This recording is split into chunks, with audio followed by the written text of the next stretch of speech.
Hello, so today's topic is going to be infections in pregnancy. In this video, I will cover a few infections in pregnancy and I won't be covering the torch infections in this video. So, starting with the screening protocol for sexually transmitted infections in pregnancy. We always, in the first prenatal visit, we do certain routine prenatal screening tests for HIV, syphilis. For syphilis, we do VDRL RPR, and we also test for hepatitis B. So these are the three tests that we do routinely for every pregnant woman in the first visit. But for certain high risk individuals, we additionally check for chlamydia and gonorrhea. So, who are these high risk individuals? Women are considered high risk if they have a personal history of sexually transmitted infection, if they have an age less than 25 years, and if they have multiple sexual partners. These patients are at high risk and they have to be tested for chlamydia and gonorrhea, not just at their first prenatal visit, but also they need a repeat testing for all the sexually transmitted infections, that is HIV, HPV, syphilis, chlamydia, and gonorrhea, again in the third trimester. So, this is for those patients who are considered high risk. So, coming to HIV in pregnancy, we will start by talking about the prenatal testing. So, prenatal testing includes first the CD4 cell counts. The CD4 counts have to be taken at the initial visit and then every 3 months thereafter, or if the woman is already a known HIV patient and she is already on ART and has well controlled CD4 counts, then you can take her CD4 counts at the initial visit and every 6 months. The second thing is viral load measurements. So we take viral load measurements because high HIV RNA is associated with increased transmission of the virus to the fetus. So we have to take the viral load measurements initially, and we'll also take the measurements to confirm viral suppression after ART, to confirm that the treatment is actually working. So the various timestamps at which we take the viral load measurements is at the time of the first visit. Second is at the time of initiation of ARV. Then 2 to 4 weeks after initiating ARV. And then every month until complete viral suppression occurs. And then every 3 months until the end of the pregnancy. And then you also have to check the viral load at 34 to 36 weeks. This is important because the viral load essentially decides what kind of delivery is decided for the mother. Now, the third thing is testing for drug resistance, then screening for other infections like HBV, HAV, HCV, and other sexually transmitted infections, because these also occur at a higher frequency in patients with HIV.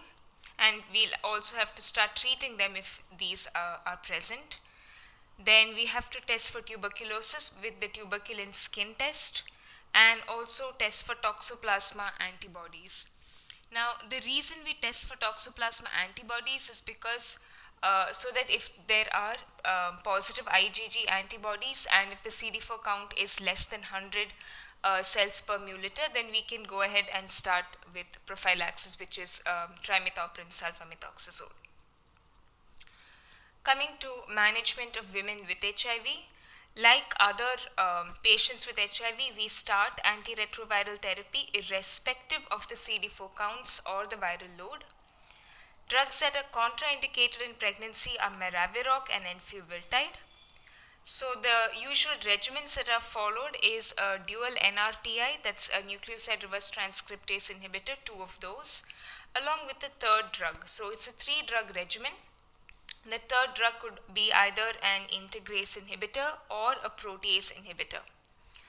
So the options for a dual NRTI is abacavir lamivudine combination or a tenofovir emtricitabine combination. For the third drug, an integrase inhibitor like raltegravir or dolutegravir, or a protease inhibitor like atazanavir. We combine atazanavir with ritonavir or darunavir with ritonavir.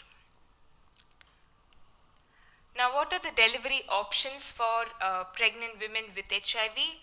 First, a few general points to note are avoid amniocentesis, avoid any artificial rupture of membrane, fetal scalp electrode, and avoid all kinds of operative vaginal delivery because that can increase the chances of transmission to the fetus.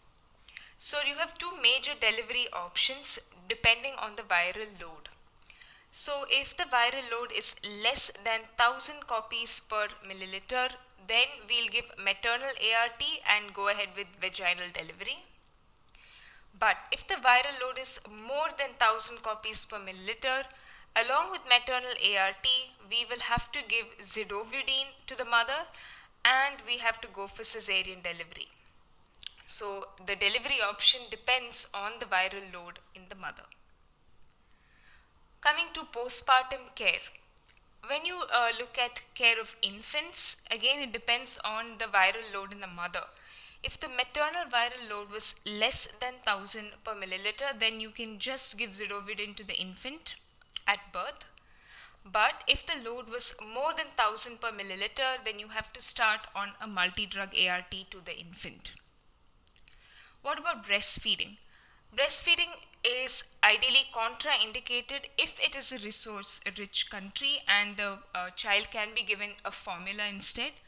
But if it's a resource-limited countries where good quality formula is not available, avoiding breastfeeding could increase infant morbidity and mortality. So we generally tell the mother to continue breastfeeding if it's a resource-limited country. But a resource-rich country, breastfeeding is contraindicated. And for the mother, we have to continue with ART. So the next topic is syphilis in pregnancy. As I've already mentioned, we will screen all women for syphilis in the initial visit. And if it's a high-risk woman, we will have to repeat the syphilis testing in the third trimester as well. Diagnosis is with VDRL-RPR, that is the screening test, which is a non-treponemal test. And that has to be confirmed with a treponemal test, which is a confirmatory test like FTABS. And treatment for syphilis is benzathine penicillin G. And in case of penicillin allergy, it is best to desensitize the woman to penicillin and then treat with penicillin because penicillin itself is the most effective drug for the treatment of syphilis. Now, depending on the stage of syphilis, there are different treatment options. For primary, secondary, or early latent syphilis, we will give benzathine penicillin G intramuscular single dose. For late latent or tertiary syphilis, we'll give benzathine penicillin G intramuscular once a week for a period of 3 weeks. And for neurosyphilis, we will give aqueous penicillin G as an IV infusion over a period of 10 to 14 days. And what is the pregnancy management in syphilis? Now, in case of syphilis, there is a risk for placental transmission to the fetus. And usually, if you treat the mother with penicillin G, that's essentially curative for the fetus also. Along with that, you have to go for antepartum fetal monitoring where we do an ultrasound at 20 weeks of gestation to look for any signs of congenital infection. And if there is congenital infection, then you have to do once or twice a week ultrasound examinations to make sure that the fetus is all right and to assess the fetal well-being. The next topic that we'll be doing is herpes, HSV in pregnancy. So HSV can be transmitted to the fetus at the time of labor and delivery, and that is mainly because of the direct contact with the maternal genital tract. And it is important to know that most mothers whose neonates acquire HSV do not have a history of clinical infection. And usually the risk for fetal infection is more if the mother acquires HSV near term or near delivery. Now there are two important types of infection with herpes that can occur. One is a primary infection and one is a recurrence of herpes. And studies have shown that the risk for transmission to the baby is actually more in case of primary infection compared to recurrent infection. So how do you manage HSV in pregnancy? For primary infection, we will give empiric acyclovir for 7 to 10 days. And after that, let the pregnancy continue, and at 36 weeks, you have to restart acyclovir as a suppressive therapy. Now, empiric acyclovir reduces the duration and severity of the symptoms. So even if you don't give acyclovir, the infection will eventually resolve. But we do give acyclovir because it basically reduces the severity and the duration. And the rationale for giving the suppressive therapy is that there is a possibility of a prolonged asymptomatic viral shedding at the time of delivery. So we give a suppressive acyclovir therapy. And it also reduces the chance of symptomatic herpes recurrence at the onset of labor. So that is the rationale for giving acyclovir as suppressive therapy. Now, what about recurrence? In case of recurrent infection, recurrence is usually short-lived, it's less severe, and in most cases it does not require acute pharmacotherapy at the time of recurrence. However, you have to give suppressive acyclovir at 36 weeks in order to prevent a chance of an HSV recurrence, and also because of the possibility of a prolonged asymptomatic viral shedding, as I've already mentioned. So basically, a suppressive acyclovir therapy is required for women with a history of previous genital herpes infection. Now, suppose the herpes infection occurs in the third trimester, that is very close to delivery anyway. So you can start the acyclovir therapy and just extend it without interrupting it up until delivery. Now, about management, if it is a symptomatic patient with active genital lesions of herpes, you do not do any transcervical procedures like a cerclage or chorionic villus sampling. You should not use fetal scalp electrodes because this essentially increases the chance of contact to the fetus. And when should you do a cesarean delivery? You do cesarean delivery in case of active genital lesions, or if the mother has prodromal symptoms like bulbar pain or burning in those women who have a history of genital HSV. Now, suppose it's an asymptomatic patient with no active lesions, no prodromal symptoms, but they had this infection at some point of time in their present pregnancy. In those cases, the route of delivery is not very clear, because there is a possibility of a continued viral shedding. So usually in such cases, if there is no obstetric indications for cesarean, the choice is essentially left to the mother whether she would like to go with a vaginal delivery or would she like a cesarean delivery. Note that was for asymptomatic patients without any symptoms but who had a history of genital herpes in that present pregnancy. I hope that was clear. Next, coming to the next topic, that's GBS infection. So there are a couple of infections that are caused by GBS in pregnancy. That's group B streptococcus, like asymptomatic bacteriuria, cystitis, pyelonephritis, intraamniotic infections, chorioamnionitis, endometritis, and bacteremia or sepsis. And GBS infection can lead to neonatal sepsis, so this is a very serious concern. How do you manage GBS in pregnancy? So GBS, first of all, you have to screen for GBS with a rectovaginal culture at 36 to 38 weeks of gestation. And now there are certain cases where you can directly give intrapartum antibiotic prophylaxis without really doing a rectovaginal culture at 36 to 38 weeks. What are those cases? First, obviously, culture positive at 36 to 38 weeks, we'll definitely go for intrapartum antibiotics. Other than that, first is if there was a GBS bacteriuria in their present pregnancy. So, Patients with GBS bacteriuria at any time in their current pregnancy must receive intrapartum prophylaxis even if they were completely treated and the repeat urine culture was negative. Why? The reason for this is that GBS bacteriuria at any time means that there is rectovaginal colonization, and treatment of that bacteriuria still will not result in a full, complete, long-term elimination of that colonization. That is why we just consider that colonization is present and we'll go ahead and give intrapartum antibiotic prophylaxis. The next is a history of delivery of infant with early onset GBS disease in previous pregnancy, like early onset GBS disease like neonatal sepsis in a previous pregnancy is also an indication for intrapartum antibiotic prophylaxis. But note, a history of positive GBS culture in a previous pregnancy alone is not an indication for prophylaxis.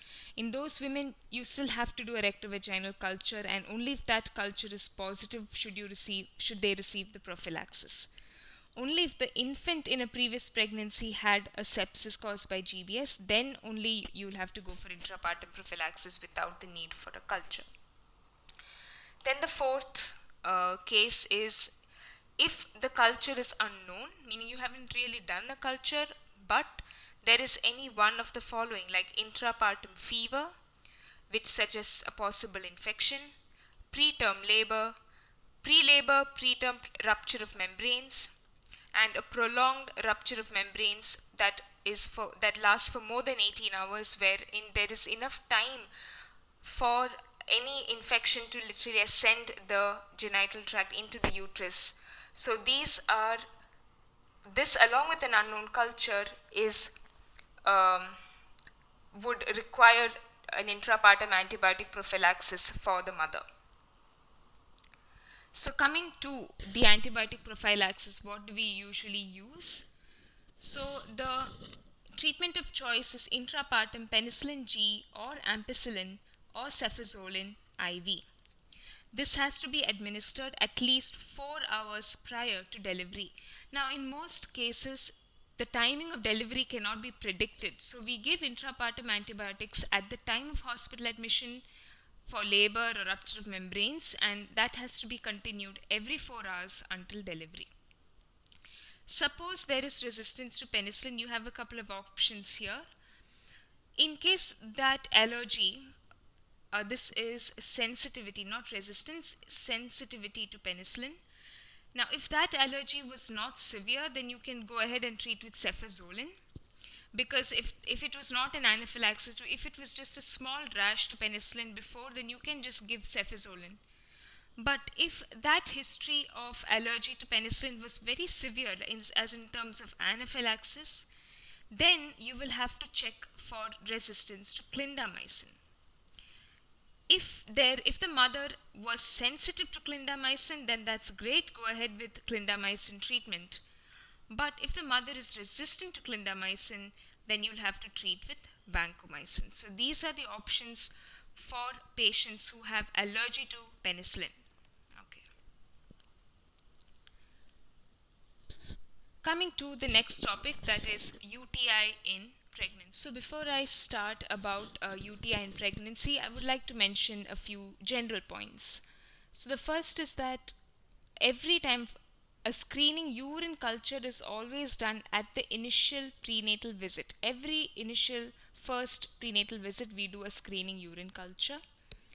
Then there is an increased risk for UTI and pyelonephritis in pregnancy. Why is that? It is because of progesterone related dilation of the ureter. This will reduce the ureteral peristalsis, increase the risk for vesicoureteral reflux, and therefore increase the risk for pyelonephritis. That said, a mild vesicoureteral reflux is normal in pregnancy and does not really require any treatment. So if you take an ultrasound in pregnancy, that is more likely to show a mild hydronephrosis, and this really does not require any treatment. So coming to asymptomatic bacteriuria. A positive urine culture in a patient with no symptoms of UTI is asymptomatic bacteriuria. And the screening for asymptomatic bacteriuria is done at the first prenatal visit with a urine culture. Diagnosis is when the culture shows more than 10 to the power 5 colony forming units per ml. And please remember that asymptomatic bacteriuria in pregnancy must be treated. The rationale for this is that asymptomatic bacteriuria in pregnancy increases the risk of pyelonephritis and preterm birth, various complications. So antibiotics will reduce this risk for complication and reduce the risk for further development of a UTI. And the patients must be followed up with a repeat urine culture after the treatment duration to test for cure. Now, some complications that can occur with UTI in pregnancy with asymptomatic bacteriuria in pregnancy is that it can progress to UTI, pyelonephritis, preterm birth, and low birth weight. Coming to cystitis in pregnancy, cystitis is defined as any patient with symptoms of UTI like dysuria or urgency along with a positive urine culture. Acute cystitis in pregnancy is considered to be a complicated UTI. Organisms that cause cystitis are E. coli, Klebsiella, Enterobacter, and group B Streptococcus.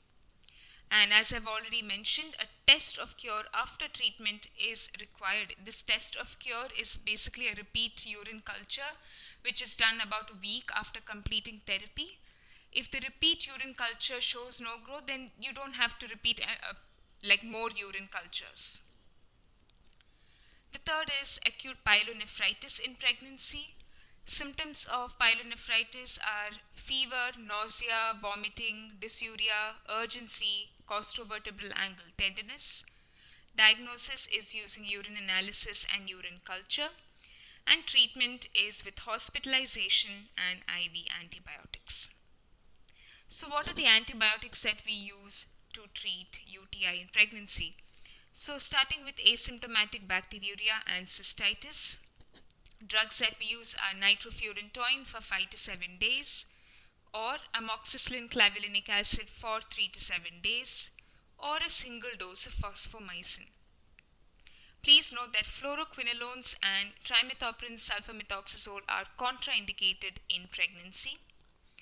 For pyelonephritis, we have to hospitalize the patient and treat with intravenous ceftriaxone or cefepime, that's third generation cephalosporin.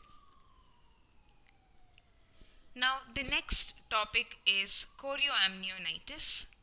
What is chorioamnionitis? It is an infection of the amniotic fluid, the placenta, and the fetal membranes. Common organisms involved, it's usually a polymicrobial with both aerobic and anaerobic organisms. Common ones are ureaplasma, urealyticum, mycoplasma, and certain anaerobes like Gardnerella vaginalis. So the risk factors for chorioamnionitis are multiple digital vaginal examinations, prolonged labor, prolonged rupture of membranes, PPROM, and the presence of certain internal fetal monitoring devices. These all increase the risk for ascension of bacteria from the lower to the upper genital tract. Clinical features for chorioamnionitis. You can consider this as a definition, that is maternal fever with more than equal to one of the following: fetal tachycardia, maternal leukocytosis, and the presence of purulent amniotic fluid, which is seen as purulent foul-smelling vaginal discharge. Apart from this triad, there is also maternal tachycardia, abnormal uterine contractions, and chorioamnionitis may eventually lead to bacteremia or sepsis with GBS, E. coli, etc. Management of chorioamnionitis is essentially intravenous antibiotics and hastened delivery. Vaginal delivery is what is preferred, in which case we augment labor, unless of course there are certain obstetrical indications for cesarean delivery. The antibiotic regimen that we choose depends on the route of delivery. If it's a vaginal birth, then we'll give intravenous ampicillin with intravenous gentamicin. And if it's a cesarean birth, we will give ampicillin, gentamicin, and also add clindamycin IV. In case of allergy to penicillin, we can go for vancomycin. So what are the complications that are involved with chorioamnionitis? Maternal complications include endometritis, uterine atony, which can eventually lead to a postpartum hemorrhage, and of course sepsis. Fetal complications include preterm birth, pneumonia, encephalopathy, early onset neonatal sepsis, and even neurodevelopmental impairment. Certain ways of prevention of chorioamnionitis would be, first of all, to give prophylactic antibiotics for all those patients with PPROM, avoidance of digital cervical examinations in patients with PPROM in order to prevent the ascension of bacteria. And also it has been found that avoidance of tobacco and alcohol use may help prevent chorioamnionitis because these could be considered as risk factors for chorioamnionitis. So that is with the video for today. Thank you, and I hope you enjoyed it.